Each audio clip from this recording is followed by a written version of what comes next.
we shall discuss about the topic installation of management accounting system. What do you mean by installation of management accounting system? That means the introduction of management accounting system. എന്താണ് ഈ installation of management accounting system? നമുക്ക് ഈ management accounting system നമുക്കറിയാം, management accounting is an optional one to our organisation അല്ലെ. യാതൊരു നിർബന്ധവും ഇല്ല ഇങ്ങനെ ഒരു മാനേജ്മെന്റ് അക്കൗണ്ടിംഗ് നമ്മൾ ചെയ്യണം. പിന്നെ എന്തിനാണ് നമ്മൾ ഈ മാനേജ്മെന്റ് അക്കൗണ്ടിംഗ് ചെയ്യണേ? നമ്മുടെ ഫിനാൻഷ്യൽ അക്കൗണ്ടിങ്ങിലും കോസ്റ്റ് അക്കൗണ്ടിങ്ങിലും ഒരുപാട് ലിമിറ്റേഷൻസ് ഉണ്ട്. അല്ലെങ്കിൽ ഫിനാൻഷ്യൽ അക്കൗണ്ടിങ്ങിൽ നെറ്റ് പ്രോഫിറ്റ് എന്താണ്, നെറ്റ് ലോസ് എന്താണ് എന്ന് മാത്രമാണ് കാണിക്കുന്നത് നമുക്കറിയാം. അപ്പൊ ഇതിനൊക്കെ റീസൺസ് മനസ്സിലാക്കി ഫ്യൂച്ചറിലേക്ക് വേണ്ടി പ്ലാൻ ചെയ്യാനാണ് മാനേജ്മെന്റ് അക്കൗണ്ടിങ്. സോ അത് ഇൻസ്റ്റാൾ ചെയ്യുന്നത് വലിയ വലിയ ഓർഗനൈസേഷനുകൾക്കാണ് ഇത് അഫോർഡ് ചെയ്യാൻ പറ്റുള്ളൂ. കാരണം ഇതിനു വേണ്ടി സെപ്പറേറ്റ് സ്റ്റാഫ് വേണം, സെപ്പറേറ്റ് ഡിപ്പാർട്ട്മെന്റ് വേണം, ഒരുപാട് ഓഫീസ് വർക്കുകൾ വേണം. അപ്പൊ അതുകൊണ്ട് ഒരുപാട് കാര്യങ്ങൾ ഇതിന്റെ അണ്ടറിൽ വരുന്നുണ്ട്. ഇതിന്റെ ഇൻസ്റ്റാളേഷൻ എന്ന് പറയുന്നത് കുറച്ച് ഹെവിയാണ്. ആ ഇൻസ്റ്റാളേഷനെ കുറിച്ചിട്ടാണ് നമ്മൾ പറയുന്നത്. The installation of management accounting system. Only the large and profitable organization can install management accounting system. There are a number of procedures are involved in introducing management accounting system. They are, first one, preparing organizational chart. Preparing organizational chart. ഈ organisational chart നിങ്ങൾ എവിടെയെങ്കിലും കേട്ടിട്ടുണ്ടോ? നമ്മൾ management അക്കൗണ്ടിങ്ങിൽ പഠിച്ചിട്ടില്ലേ? ഹൈറാർക്കിയുടെ കേസിൽ നമ്മൾ പഠിച്ചിട്ടില്ലേ? Different types of ഓർഗനൈസേഷന്റെ ഭാഗത്ത് നമ്മൾ പഠിച്ചിട്ടുണ്ട്. What is organisational chart? It is the graphical representation of authority responsibility relationship among various persons in an organisation. ഒരു ഓർഗനൈസേഷനിലുള്ള ആളുകളുടെ authority responsibility relationship graphically present ചെയ്യുന്നതാണ് organizational chart. The first in the preparation of management accounting is the preparation of organizational chart. Parayamo, what is organizational chart? It is the graphical representation of authority and responsibility relationship among various persons in an organization. Then the second step is preparing forms and return. We have to prepare a lot of forms and return. ഇനി എന്തിനാണ് നമ്മൾ different forms നമ്മൾ prepare ചെയ്യണേ? എന്തിനാണ് നമ്മൾ different റിട്ടേണുകൾ നമ്മൾ submit ചെയ്യുന്നത് അല്ലെ? മാനേജ്മെന്റ് അക്കൗണ്ടിങ്ങിന്റെ മെയിൻ ഡ്യൂട്ടി എന്താണ്? Is to provide or supply information to management or to report the information to management അല്ലെ? മാനേജ്മെന്റിന് ഇൻഫോർമേഷൻസ് റിപ്പോർട്ട് ചെയ്യലാണ് മാനേജ്മെന്റ് അക്കൗണ്ടിങ്ങിന്റെ ഫസ്റ്റ് ആൻഡ് ഫോർമോസ്റ്റ് ഡ്യൂട്ടി. അപ്പൊ ഈ മാനേജ്മെന്റ് അക്കൗണ്ടിങ്ങിന് റിപ്പോർട്ടുകൾ കൊടുക്കണം, അല്ലെങ്കിൽ ആവശ്യമായിട്ടുള്ള ഫോമുകൾ ഇതെങ്ങനെ പ്രസന്റ് ചെയ്യണം, അങ്ങനെയുള്ള ഫോമുകളും റിട്ടേണുകളും ഇതിനകത്ത് നമ്മൾ പ്രിപ്പയർ ചെയ്യുന്നുണ്ട്. Then the third phase is, or a third installation phase is requisite staffing. What do you mean by staffing? Staffing means അല്ലെ, നമുക്ക് ആവശ്യമായിട്ടുള്ള എംപ്ലോയീസ് അല്ലെങ്കിൽ ആവശ്യമായിട്ടുള്ള സ്റ്റാഫുകൾ വേണം. In order to carry out the management accounting system, required staffs are necessary for carrying out management accounting system. വെറുതെ സ്റ്റാഫിനെ കിട്ടിയാൽ മതിയോ നമുക്ക്? ഇവരെന്ത് have to be trained and developed for undertaking management accounting. Management accounting ചെയ്യുന്നതിന് ഇവർക്ക് നമ്മൾ training കൊടുക്കണം, എഡ്യൂക്കേഷൻ കൊടുക്കണം, ആവശ്യത്തിന് പല പല സബ്ജക്റ്റുകളുമായി ബന്ധമുള്ള ആളുകളെ വേണം. കാരണം എന്താണ്? Management accounting is multi disciplinary in nature. So അത്യാവശ്യം എല്ലാ സബ്ജക്റ്റിനെ കുറിച്ചിട്ട് ഒരു നോളജ് ഉള്ള ഒരാളെ വേണം നമ്മൾ തെരഞ്ഞെടുക്കാനായിട്ട്. അവർക്ക് എഡ്യൂക്കേഷൻ കൊടുക്കണം, ട്രെയിനിങ് കൊടുക്കണം. Then the next one is classifying account and integrating the system. Classifying accounts and integrating the system. നമുക്കറിയാം മാനേജ്മെന്റ് അക്കൗണ്ടിങ്ങിന്റെ ആദ്യം നമ്മൾ ചെയ്യേണ്ടത് we have to collect a lot of information. We have to collect a lot of information. What are the different information to be collected for management accounting?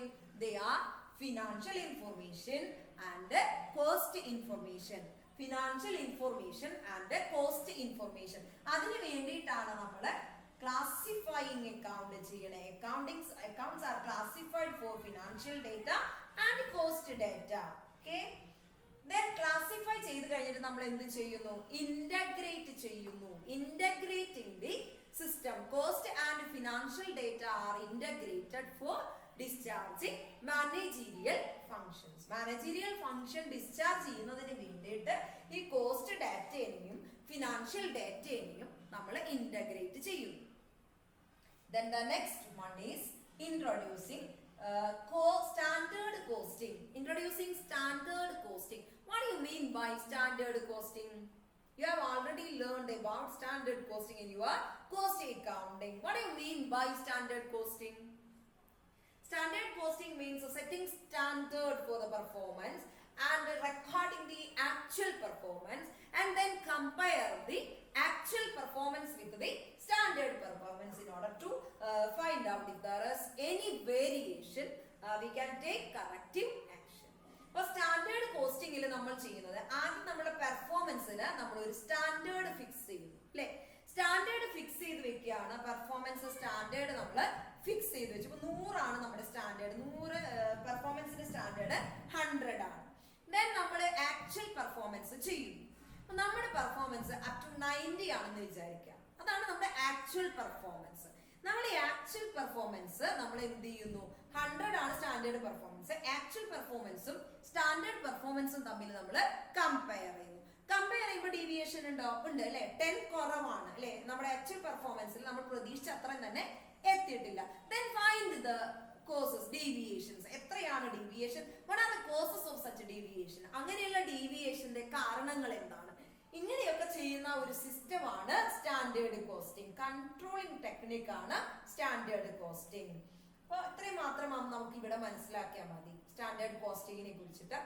Then the next one is setting up of budgetary control. Budget is one of the important tool of planning അല്ലെ. പ്ലാനിങ്ങിനുള്ള ഒരു ടൂളാണ് budgetary control. Budgetary control നമ്മൾ ചെയ്യുന്നു plan the various activities of different department. An organization consists of several departments. അല്ലെ. ഒരു organisation എന്ന് പറയുന്നത് ഒരുപാട് ഡിപ്പാർട്ട്മെന്റുകൾ ചേർന്നതാണ്. ഒരു ഡിപ്പാർട്ട്മെന്റിൽ തന്നെ ഒരുപാട് ആക്ടിവിറ്റീസ് ചെയ്യാനുണ്ട്. ഈ ആക്ടിവിറ്റീസ് ഒക്കെ പ്ലാൻ ചെയ്യുന്നത് ബഡ്ജറ്റിംഗ് വഴിയായിട്ടാണ്. Budgeting through budgeting we can prepare plan for different departments. Then the next one is introducing operation research technique. Introducing operation research technique. Operation research techniques എന്ന് പറഞ്ഞാൽ നിങ്ങൾ കേട്ടിട്ടുണ്ടാവാം.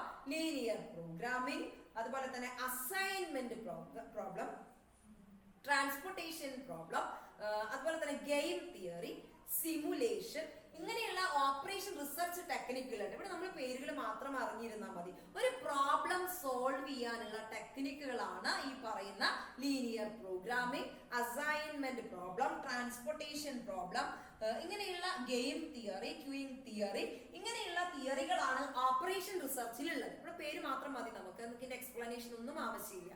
അപ്പൊ ഇത്തരം തിയറി, ഇത്തരം ടെക്നിക്സുകൾ ഉപയോഗിച്ചിട്ടാണ് നമ്മൾ നമ്മുടെ പ്രോബ്ലംസ് സോൾവ് ചെയ്യുന്നത്. So we can summarize our topic. There are a number of installation steps in management accounting. For installing management accounting, you have to go through a number of stages.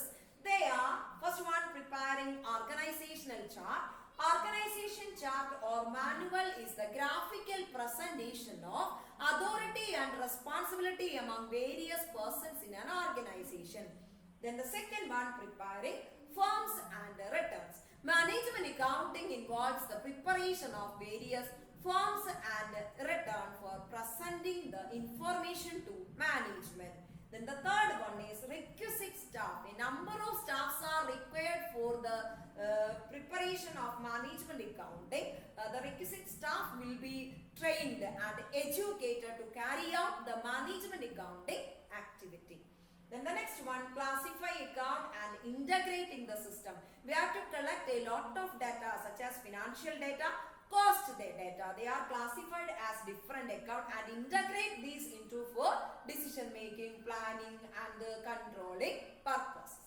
The Then the next one, introduce standard costing. We can introduce or set standard for the performance, then record the performance. And the third step is compare the actual performance with the standard performance, find out the deviation and take corrective action. That is standard costing. Then the next one, setting up of budgetary control. You know, budgeting is one of the important tool of planning. Through budgeting, we can plan different activities for the different organization, different departments of an organization.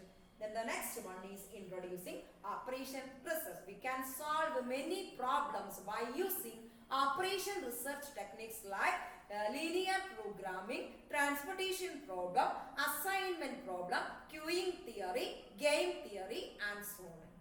Okay, thank you.